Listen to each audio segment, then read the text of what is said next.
En el universo explosivo del cine de acción de las décadas de los 80 y 90, dos nombres sobresalían como titanes de la pantalla grande: Jean-Claude Van Damme y Steven Seagal. Ambos representaban arquetipos opuestos del héroe de acción. Van Damme, carismático, veloz, con una elasticidad felina y un estilo visualmente espectacular. Seagal, imperturbable, serio, con una técnica supuestamente letal y una narrativa personal cargada de misterio. Más allá de sus películas, detrás de las luces, lo que se gestaba era una rivalidad profunda, compleja, marcada por los egos, las filosofías enfrentadas y una tensión casi constante. Van Damme no era solo una estrella del cine. Su camino había comenzado en Bruselas, Bélgica, con años de formación disciplinada en artes marciales. Se forjó en el karate Shotokan, kickboxing y contacto pleno, y desde joven participó en torneos europeos donde ganó reconocimiento. Su entrenamiento era real, constante, exigente. Su transición al cine no fue inmediata ni fácil, pero gracias a su aspecto físico, su carisma natural y la capacidad de ejecutar técnicas acrobáticas en cámara, se convirtió en un rostro ícono del cine de acción. Películas como Bloodsport y Kickboxer no solo catapultaron su fama mundial, sino que también lo posicionaron como un símbolo de autenticidad marcial en Hollywood. En el otro extremo se encontraba Steven Seagal, quien irrumpió en el cine con una personalidad totalmente distinta. Seagal se proyectaba como un hombre de misterio. Practicante de Aikido, afirmaba haber sido el primer occidental en dirigir un dojo en Japón, tener lazos con la CIA y haber entrenado a agentes encubierto. Su estilo era contenido, con movimientos suaves pero calculados, sin saltos ni alardes acrobáticos. Su imagen era la del guerrero silencioso que podía neutralizar a cualquier oponente sin perder la calma. El problema, sin embargo, era la falta de pruebas que respaldaran muchas de sus afirmaciones. No había registros de combates reales, ni participación en torneos, ni documentos que confirmaran su supuesto pasado en operaciones militares. Mientras Van Damme podía citar victorias y títulos, Seagal ofrecía relatos orales, muchos de ellos más cercanos al mito que a la evidencia. Y es ahí donde comenzó la fricción.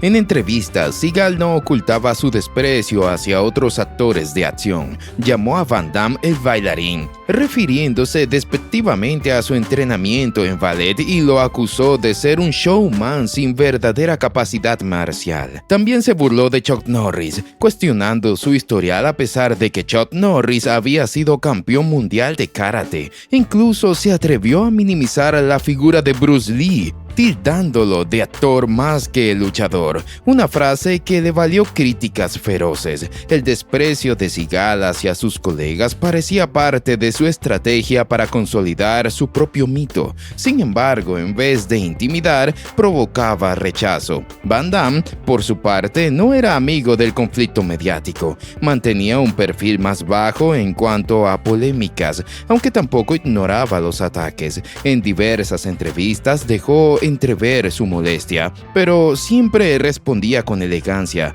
Su frase "prefiero mostrar lo que puedo hacer" fue una forma de marcar distancia. Otra declaración, "no recuerdo haberlo visto en torneos", revelaba su frustración ante la credibilidad que Seagal había ganado solo con palabras. Pero Van Damme no solo se defendía, hablaba con el cuerpo, con sus películas, con su historial. La diferencia era que mientras uno decía ser, el otro simplemente era. A lo largo de los años, el conflicto creció en intensidad. En Hollywood era un tema recurrente entre insiders. Las diferencias entre ambos no solo eran de estilo, sino de filosofía. Van Damme consideraba las artes marciales una disciplina de respeto, entrenamiento y superación. Seagal, en cambio, construyó su legado sobre una narrativa de poder casi místico. Cuando Seagal aseguraba que podría vencer fácilmente a Van Damme en una pelea real, los fans comenzaron a dividirse. ¿Quién tenía razón?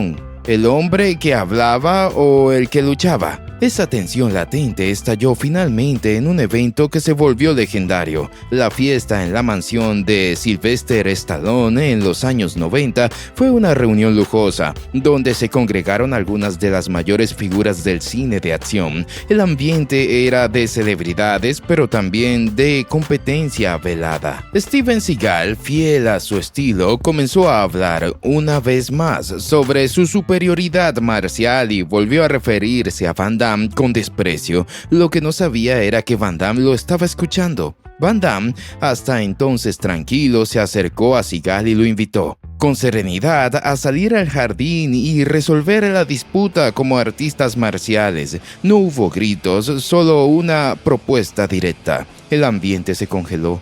Todos los presentes quedaron en silencio. Seagal, en lugar de aceptar, desvió el tema, sonrió con suficiencia y se negó. Van Damme insistió. Le dijo: «Hablas mucho, vamos afuera». Seagal no solo rechazó el duelo, sino que abandonó la fiesta. Van Damme lo siguió, lo alcanzó en otra parte de la casa y volvió a desafiarlo. Nuevamente, Seagal se negó. La escena fue relatada por Stallone como uno de los momentos más extraños que había presenciado. Fue entonces cuando la imagen invulnerable de Seagal empezó a desmoronarse. El hombre que decía ser invisible no quiso aceptar el duelo sin cámaras, sin público, sin guiones. Los dos hombres en igualdad de condiciones. Su negativa fue vista por muchos como una señal de que su imagen era solo imagen.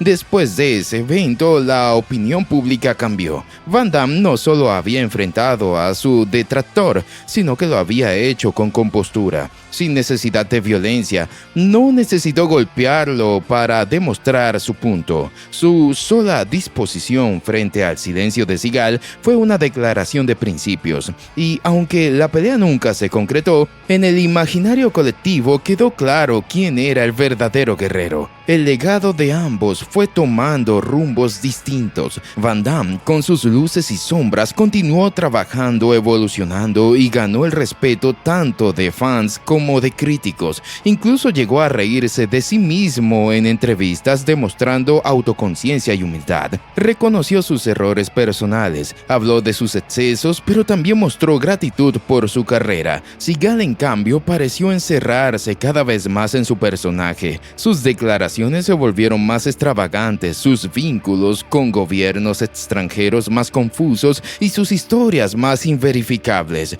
Muchos colegas comenzaron a hablar abiertamente sobre su experiencia trabajando con Seagal. Algunos lo describían como difícil, arrogante e incluso peligroso en los sets por no respetar los límites físicos de sus compañeros. Otros directamente lo acusaban de utilizar su imagen para intimidar. Poco a poco, la figura del gran maestro fue perdiendo peso y el respeto que alguna vez tuvo se transformó en escepticismo. Van Damme, en cambio, se mantuvo firme en sus principios, hablaba con honestidad sobre la importancia de las artes marciales como camino de vida, destacaba el valor del entrenamiento, de la humildad, del aprendizaje constante. Y aunque sus películas ya no eran los grandes éxitos de antaño, su figura permanecía sólida, no por lo que decía, sino por lo que había hecho. Los registros, los entrenamientos, los torneos, las peleas, las cicatrices, todo eso era tangible. En última instancia, la disputa entre Jean-Claude Van Damme y Steven Seagal se convirtió en un caso emblemático dentro de la cultura pop.